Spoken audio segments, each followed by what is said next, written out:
to go live. I don't know if it'll work. If it starts giving me trouble, I'm just gonna end it and put a video up. But let's zero G. I just realized, well, not just realized, but recently I've been realizing that there is a problem with the moon landings. Big problem with the moon landings. Zero G on the way to the moon. Let's talk about that. Okay, first I'll explain my understanding of zero G. And basically the only place that is said to have zero G, the space station. Hey, Corey Murphy. Hey, Hakeem, Nitro Boy. It's said that the space, this is what NASA believes. They really believe this. They're this gullible, okay? They launch a rocket up into the space, or a shuttle, and they put this machine together up there, and they think they do. And this machine is moving at such a high rate of speed, that's the only way to escape Earth's gravity, is to be going a certain speed. And what happens is you start orbiting the Earth. So what's happening with the space station, this is what they say, is the Earth is like this. Imagine you were on the top and you were going like this really fast, and you just flew off. You never actually touched the ground. So that's what's happening. They're going like this. This is what they say. They're going like this, and they're going so fast that they're just continually falling towards the center of gravity of the Earth, towards that ball, okay? That's the main concept of zero G on the space station. Now, where else does zero G exist? Maybe some,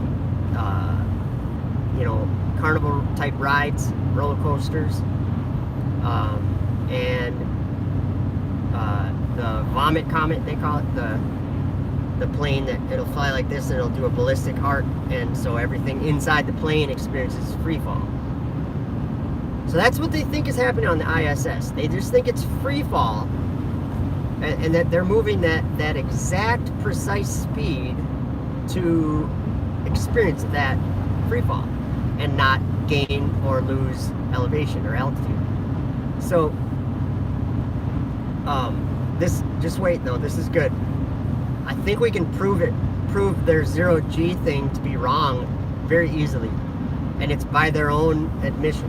It's by their own mistakes assumptions, I should say, assumptions. Zero G happens on the way to the moon. Let me say that again. Okay, let me review. You're orbiting the Earth, and you're just falling around the Earth. So you never experience any downward or upward force, because you are literally you're not over the Earth or whatever. On the way to the moon, orbiting the Earth, and then they go on a trajectory out to the moon, and it's like a straight line to the moon. How is zero G there? There's video of Buzz Aldrin and these other dudes shaving. This bothers me a lot. Shaving on the way to the moon. Okay, we're gonna go out on a life and death journey that there's a good chance we'll lose our lives, but we're gonna take the risk, and we're gonna bring our shaving cream, and we're gonna bring our razors, and make sure that we get ourselves on camera shaving on the way to the moon. In zero G. Zero G on the way to the moon. How does this work?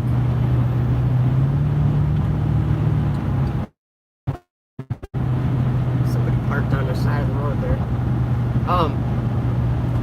How does that work? There we go, reticle to think that there is zero G on the way to the moon. If you believe in science, if you believe in physics and everything. Because if the physics apply to the Earth with orbiting and gravity and free fall on the moon. You would feel Earth's gravity until you reached Lagrange, and then it would switch, like a literal switch of the gravity, and you'd start feeling it from the opposite side, from the moon, and you wouldn't feel it from the Earth anymore. So here's just the whole gravity thing's a problem, because the moon is orbiting the Earth. So how did they maintain free fall on the way to the moon? That doesn't work. Sorry, it doesn't work. And I really don't like the shaving on the way to the moon. That really bothers me. We have to be a gullible bunch of people to, first of all, to think that someone's going to bring shaving cream and a shaver on a journey, however long of a journey, 4 days or 3 days or something. Come on. I shave every 2 weeks. I don't like shave, but yep, go to shave on the way to the moon. You know, maybe 1970 that was like the way to get people. Oh yeah, see, they were shaving on the way to the moon. Maybe that was the way that people would be gullible and believe that stuff, but I'll tell you what. I just don't even have any way to explain how dumb that is.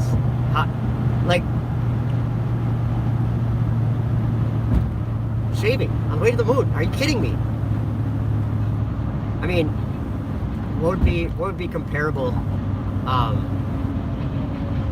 It'd be like me bringing a spare sink with in my truck here on the way to work, because I gotta shave on the way to work. I gotta do it on the way to work. I can't shave before I go to work and maybe after I get home from work. I gotta do it on the way there, and I gotta get it on video, because otherwise maybe people wouldn't believe it. Think about it.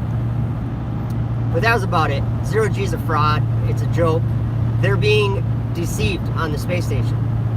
They're believing that gravity is... they're believing like 50 lies in one lie. Zero G does not happen because of free is heaven, and there is no physics the way that they are on Earth. There is no physics there. It's not a place that humans can manifest.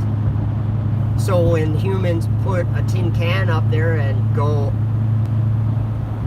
somewhere they can't manifest, it's strong delusion, and it's just there so that they can believe that part of the lie, because they're wicked in their hearts and they want to believe a lie, when the truth is written in the Bible, and we live on a flat earth with a heaven above it. So that's what it is. Physics does not explain anything about this world other than what we experience in this world. If you start applying these things when you go to other worlds, or whatever you want to call it, when you go to space, you start trying to apply these things, and you're opening yourself up to be deceived, because there's devils up there doing it. There's devils deceiving us. A comment from Just in Time. Oh, and I just missed it. All I saw was NASA. I probably agree with it. I'm just kidding. Yeah. I wish I could see the comments better, actually. But I'm driving. So, free fall. Don't be deceived. They didn't... Okay, I do believe that the astronauts actually think they walked on the moon. And they actually think that they went to the moon. That's what I think. But I know they didn't. I know that God sends strong delusion to wicked people, so that when they think that they're going to climb into heaven, just like the Tower of Babel, And we are with one tongue, and God said nothing will be restrained from them that they decide to do, or that they want to do. That means to me that we are, as human beings, climbing into the abyss and being completely fooled into thinking it's a place to explore. There you go. That's what zero-G is. It is a trick from the devil, just like all these other lies are tricks from the devil. Curvature, there's no curvature. There is no orbit. All there is up and down. There's heaven up there. You launch a rocket up to heaven, you're wicked. If you believe it, you're wicked. And it's gonna come down on saying Earth is flat, because we have been born into a generation that believed a lie. It's a blasphemous lie, and we've all become part of telling this lie, or believing it and telling it. Same thing. It's not people that are lying about the shape of the earth. People are just people. They're nice, good people. But when they believe a lie, they're deceived. And when you're deceived, it's easy to believe that you're doing the right thing when you're actually blaspheming God's tabernacle and being ultimately full of wickedness in your heart. So it's not like they're bad people, because it's not like people are trying to blaspheme God. It's that every one of us has been tricked into and been lied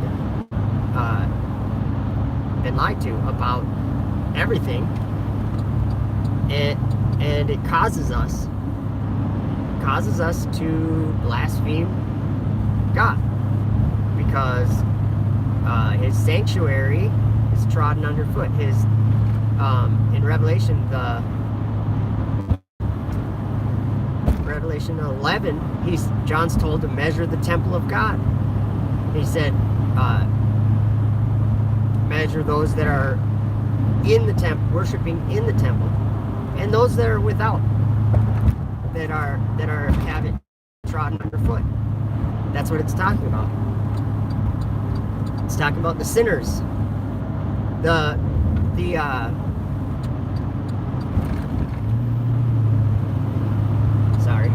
At the end of the world, there's righteous and there's sinners.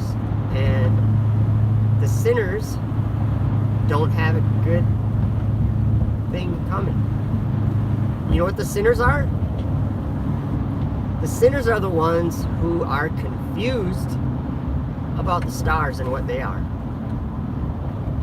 The sinners are the ones who are confused and deceived about the planets, or the wandering stars, the 7 wandering stars, what they are. And the sinners put abominations up in God's tabernacle, in God's temple, in his sanctuary, his holy city, up on Mount Zion, New Jerusalem. New Jerusalem. That's heaven. That's God's temple. That's going to come down from heaven. And so it's right now, it's trodden underfoot, because there's men orbiting in a space station. Get it? That's God's secret place. It has nothing, it's not a place for human beings. And of course, this whole space thing has become something, but it's taken 50, 60 years. Well, that's called the falling away in the Bible.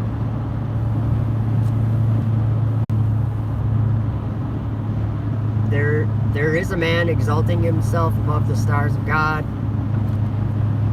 making fire come down from heaven on the earth in the sight of man, blaspheming God, speaking great blasphemies, and doing bad stuff, and this world doesn't recognize it to be evil. So they will, I promise. Nothing hidden shall not be made manifest. So anybody who is seeing truth that they're called, talk loud, talk about it, because in the time we live in, the truth that was revealed to you, if there was truth revealed to you, it's important truth, and you have to say it. You have to tell other people, because what this is, what flat Earth is in this world, is it's Jesus flying with the clouds of heaven, gathering up his elect. Those are the people that believe in him, gathering up his followers. And when you read the Bible, if you say you believe the Bible, then you believe in a flat Earth with a heaven above that flat Earth. And it's quite simple, actually. There's not that much of a difference. If you believe in a flat Earth, you don't believe in space. You don't believe in any of the activity that they do in space. It's all a lie. And let me be specific. I don't think that it's men lying. I don't think NASA's lying to the public, trying to say, hey, we got to lie about this so we can hide the shape of the Earth or so whatever. NASA's not lying. This is a supernatural lie that is written about. It's written about in the book of Revelation. Satan deceived the whole world. That's what this is talking about. That's what this is all about. I can't believe my live stream is actually working. That's cool. So blaspheming God Tabernacle is not only going into space, it's believing that. Like what I said, if you're supporting NASA, or if you're fighting on NASA's side, do you realize what you're doing? What did Lucifer say in his heart? He said, I will ascend into heaven. I will exalt my throne above the stars of God. I will ascend above the heights of the clouds.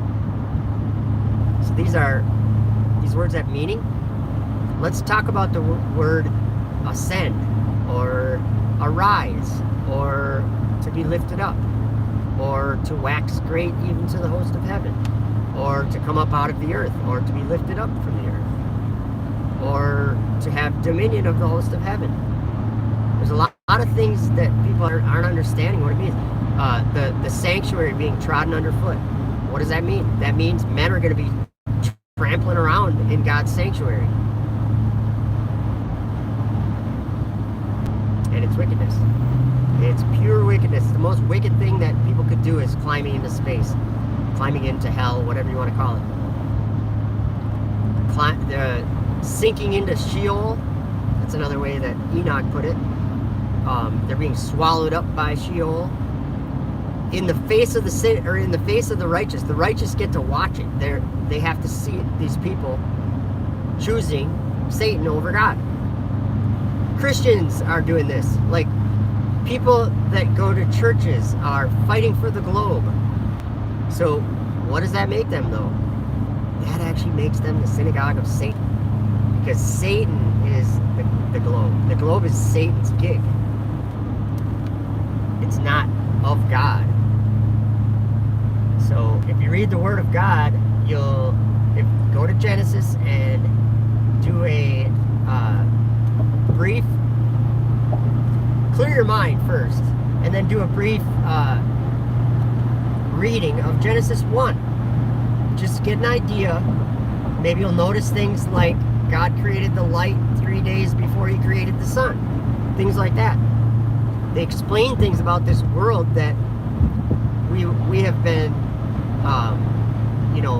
schooled and trained and indoctrinated to think we already know a better answer, and we don't. The Bible's the truth. Jesus is the Word, and He made everything. Everything that was made was spoken out of His mouth, and it was declared at the beginning. And now, I think we're declaring it at the end. Not us, but He's showing us. So anyway, I'm probably going to dash out of here then. Thanks for hanging out, guys, and keep it flat. Keep it very flat. Tell your friends, don't care what they say to you. Doesn't matter. I'll call you an idiot, but just think of 15 years from now. Well, if there's even such a thing. Think of eternal things, is what I would say. Have your mind concentrated on eternity and not just what's in this life. Because what's in this life is a lot of deception and a lot of very, very tricky schemes that the deceiver is deceiving a lot of the people with. A lot of people. So that would be my advice. Believe the Word of God and reread Genesis 1 and try to get reconnect. I don't know if it's working. Oh, it looks like maybe I'm back on. Don't believe the lies, guys. Alright. I better get back to driving. You guys have a good day, and go out of your way to tell someone the truth today. When it's not comfortable, just do it. Because you'll probably be pleasantly surprised at how it goes over. Because more and more and more and more, well, put it this way, the more I like step out of my my comfortable zone or whatever, and I start speaking to someone that I don't know or someone that I do know or whatever, and I start saying things that I know are true, but I know that they're not going to want to hear, or that they're going to ridicule or whatever when I say. And then I also add a lot lately that's what I believe. This is what I believe. This is in my heart. This is what I believe. And I'm not saying other people have to believe it, but you do have to know that it's something that I believe. And that's a testimony that when anybody gives a testimony about something that they do believe, people can't throw that out of their minds, because they say, well, that person believes that. How did they believe that if this is so blatantly obvious or whatever, you know? So step out of your comfort zone and preach the truth. The book of Revelation says that we're priests and kings. We are going to be singing a song, and the world can't learn it, but I'll tell you what, the world can believe it. Not the world, but people that believe in God believe His Word, and that's Jesus. And they believe in the world, they live in the world that Jesus made. Because we have an account of it. We have more than one account of it. Very clear. So, alright guys, have a good day, and I'll talk to you